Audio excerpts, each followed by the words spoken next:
Hi, welcome to module 38.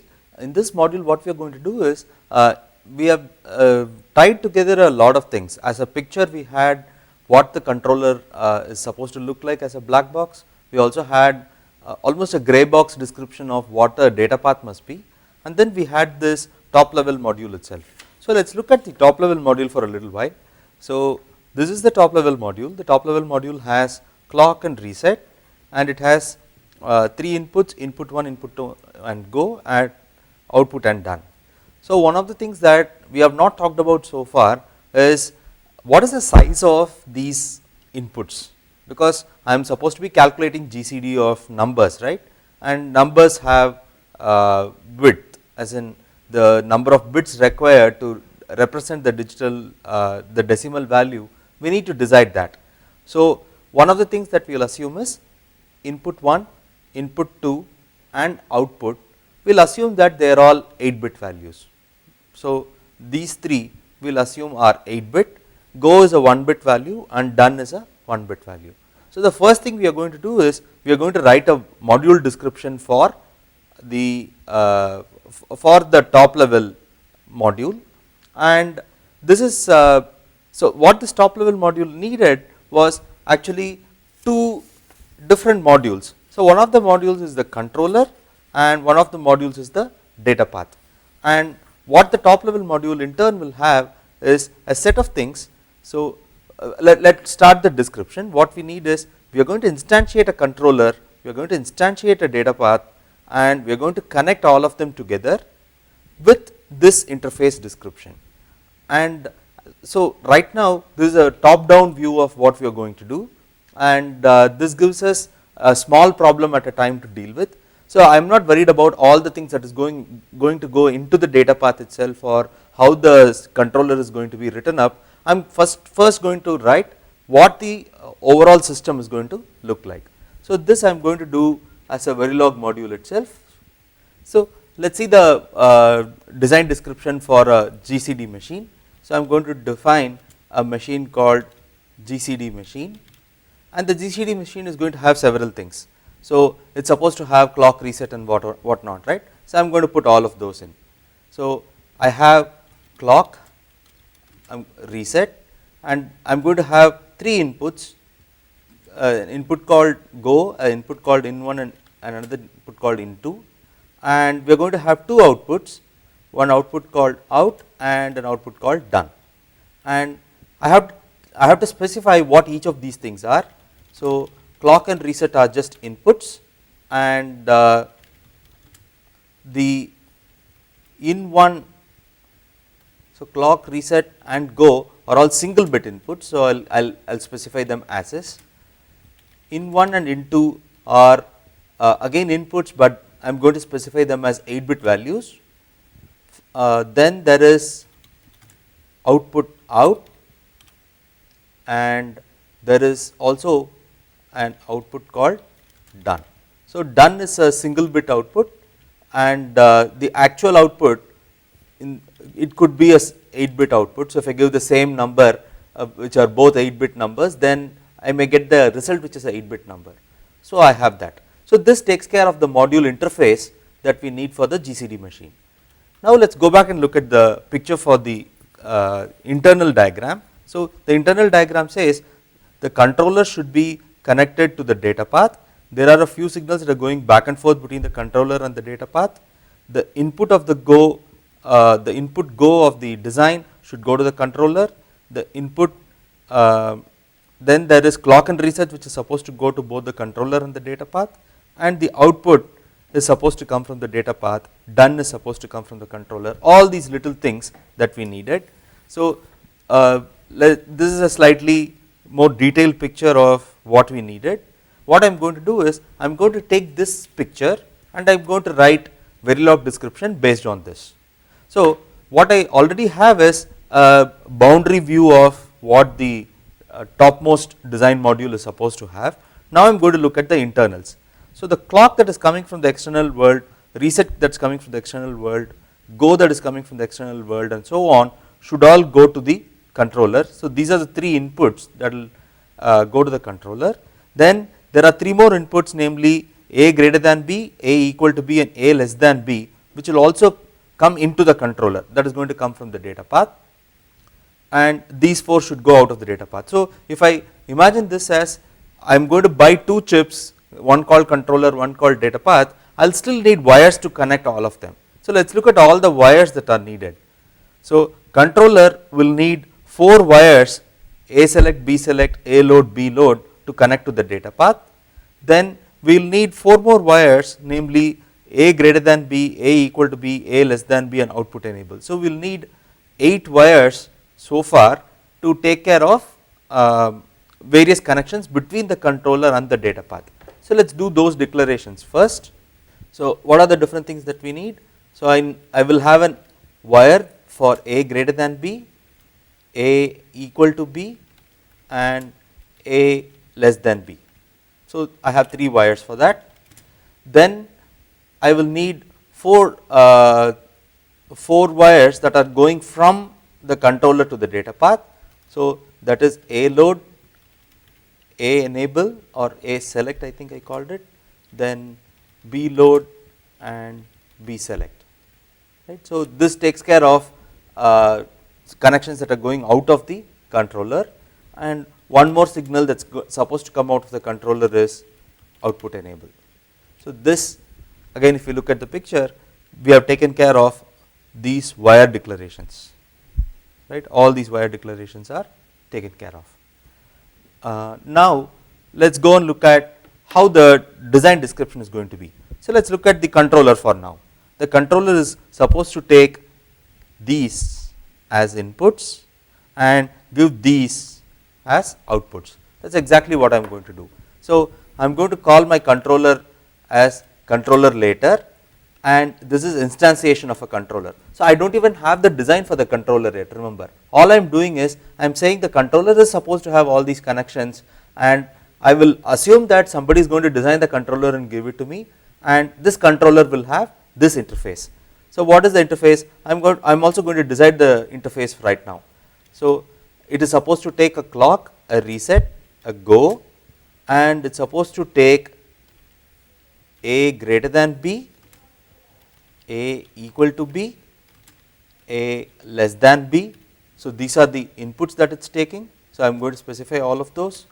Then I am going to put all the outputs that it is giving out, A load, B load, let us say A select and B select. So these are some of the outputs. Then it's going to give an output enable, and it's going to have a done signal, right. So without actually designing what the module is, I just looked at what is the interface is supposed to have. I put all the things that are needed, clock, reset, go, then various other inputs, various outputs, output enable, done. In some order I have specified all of those. So what I have to do is, when I design the controller, I have to take care of the order that I have designed here. So this kind of top down kind of design is helpful and necessary many times, because you have a picture of what the whole thing is supposed to look like, and then it gives you time and it gives you the flexibility to go and reorder whatever you want inside. You can do the data path in a slightly different way, but the data path still needs all these interface connections. Maybe the subtractor that I am going to put in, I can think about how to design the subtractor later, how to do the comparator later and so on, but these are all the different things that it is supposed to take. And one thing you can notice is the controller, it is not exposing the state registers. We do not need that.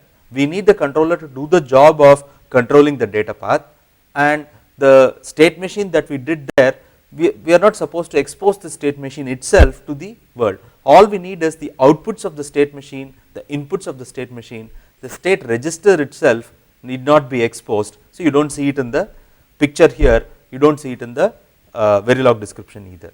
So now let us go and do a data path. So I am going to see what the data path is supposed to have. So I am going to call my data path D1. Let us again look at the picture here. What are all the different things? Implicitly there is a clock and reset that is supposed to come in. There are 2 inputs, in1 and in2, and it is supposed to take all these as inputs, give all these as outputs and whatnot, right. So I am going to put all of those out. So there is a clock and a reset, these are supposed to come in as inputs.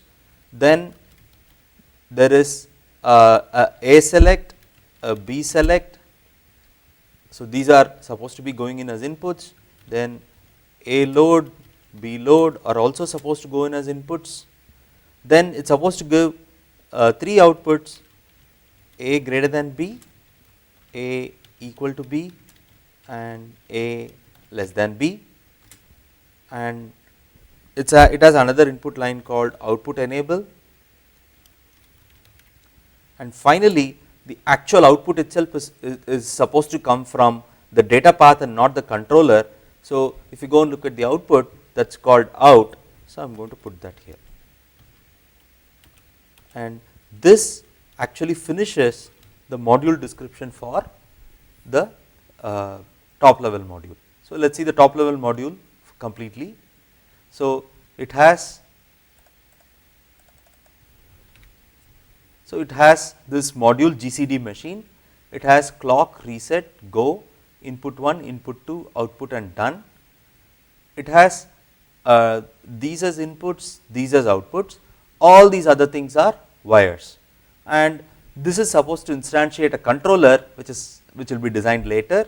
It is supposed to instantiate a data path which is also designed later, and that is pretty much it, and after that we have an end module, that is pretty much it.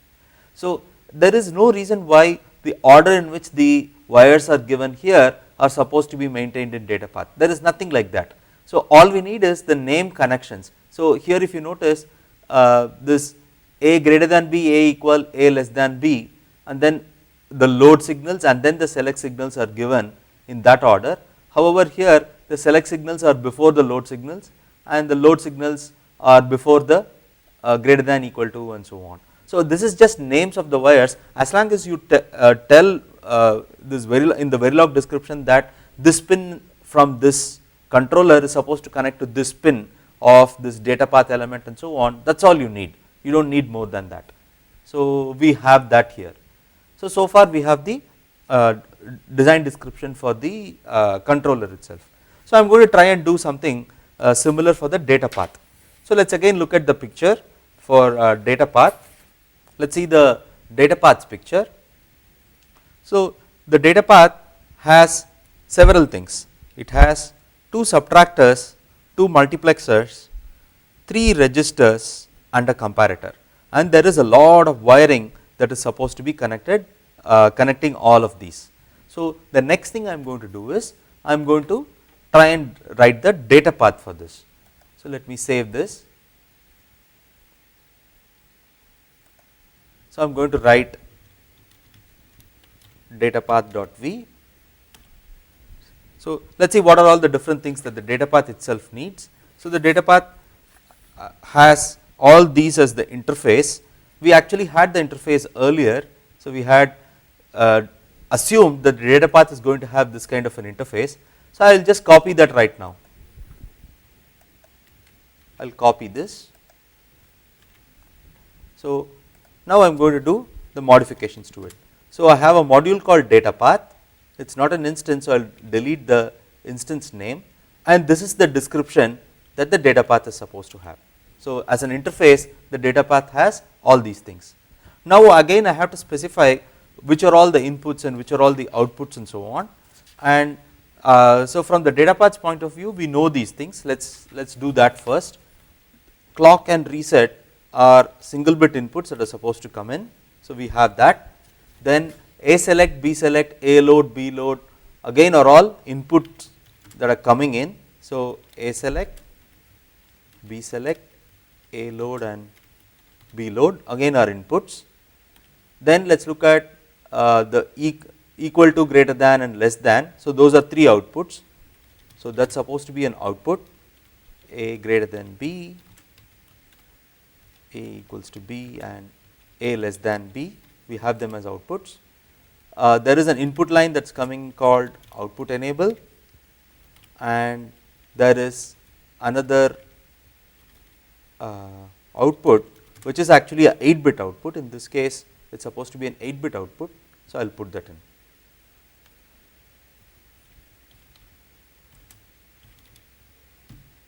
Alright.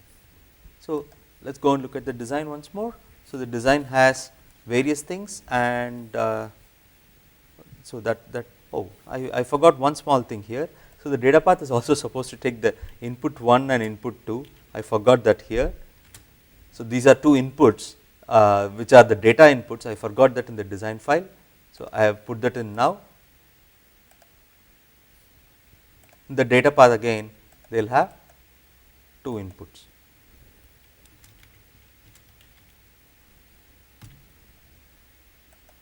So, there are two inputs, input 7:0, input 1 and input 2. So, yeah, this is the data and I missed that. So, again now let us go and look at the picture for the data path itself. So, we have several things here. So, we have two subtractors, 3 registers, 1 comparator and 2 multiplexers, but before we get into what these are, we need a few more things. First of all, there are wires that are connecting different submodules. Even if I instantiate 2 subtractors, 2 multiplexers, 2 registers and so on, there is lots of internal wiring. So, I will need names for all of these wires. So, we will decide on that. So, as we go we will decide on those things, and one of the other things that we will need is we need to specify all the connections and put all of them together. So, let us look at the hardware modules. I will have 1, 2, 3, 4, 5, 6, 7, 8. So, I will have 8 instantiations of different kinds of modules. So, there will be 2 instantiations of subtractor, 2 instantiations of multiplexer, 3 instantiations of registers and 1 instantiation of a comparator, and we will have all the wiring that is supposed to be connecting all of them out. So, let us figure this out. So, the first thing I am going to do is I am going to take the wires. So, let us see the wires. So, input 1 already has a name, but this one will need wiring. This signal here will need name, this signal here coming out of the subtractor will need a name, and this coming out of a mux will need a name. So, these two will need a name, and these two going to the comparator will need a name, and that is pretty much all the names that we need. So, we need 6 names. So, this wire bundle, these 2 wire bundles, and actually this and this are the same wire bundle. So, even though it is drawn as different things, it is actually the same wire bundle and this. So, for all of these I need 6 wire names, and I am going to put wire names now. So, I will need 6 wire bundles. So, wire 7:0, and for the 6 wire bundles I am going to call them TA, TB, TC, TD, TD and TF. These are the 6 wire bundles that I need. So, I use that symbol T to indicate that it is actually just temporary, and A and B and C and D and so on are all for, so maybe I can make it slightly better. So, I will make TA in, TB in, these are inputs to the registers A and B, then TA out and TB out are going to be outputs that is coming from the registers. We can see that here. So, there is TA in, TB in, TA out and TB out, and out of the subtractors whatever is coming out. So, I am going to call them some T1 and T2. So, those are some temporary names. So, I will not assign names for them, I will just call them T1 and T2. So, this is what we have so far. We still have to connect all of them together, and in doing so I am going to do I am going to keep this picture in mind. So, we will do that in the next module. So, so far what we have is we have done the module description or the interface description for the data path. We will need to put in the internal details of the data path. So, I will do that in the next lecture module.